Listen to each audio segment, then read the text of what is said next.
My jealous sister slapped me in the middle of a jewelry store and called me the shadow, saying I only got attention because people treated me like someone important. It was supposed to be a moment of triumph, a quiet celebration of finally making it, but in an instant, it became a public spectacle, a raw, humiliating betrayal that echoed through the silent luxury of Bellamy's jewelry store.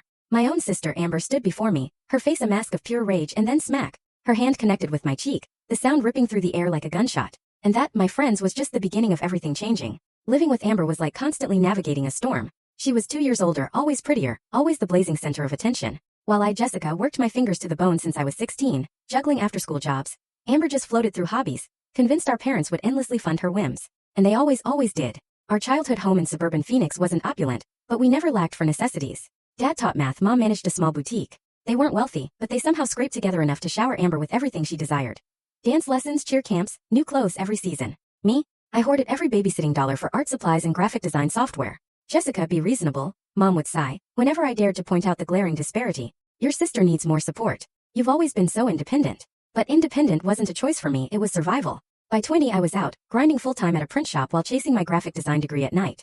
Amber? She stayed home until 25, when our parents finally coughed up a condo down payment for her as a graduation gift. After her third attempt at community college. Just last month, I hit my 5-year anniversary at Boyd Creative. I clawed my way up from junior designer to leading major accounts. My boss, Natalie, had just given me a substantial raise after I landed the massive Peterson campaign. For the first time, I had actual breathing room in my budget. I decided it was time to buy something I'd always denied myself. Real diamond earrings. The Sunday before the jewelry store incident, we gathered at my parents' for their monthly family dinner. I was buzzing, so excited to share my promotion news. But as always, Amber swooped in and hijacked the conversation. Everyone, I have an announcement, she'd shriek, flashing a massive diamond ring. Trevor proposed. We're getting married next spring. Trevor, her boyfriend of 5 months, sat beside her, looking vaguely uncomfortable.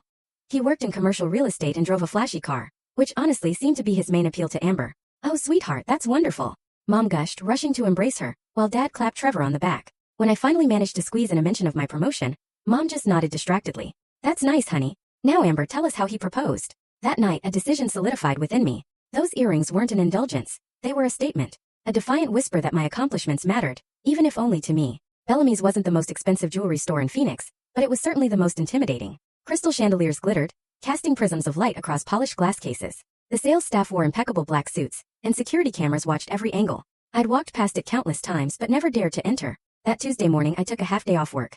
Full story on the channel. Link below. Click now and watch what happened next.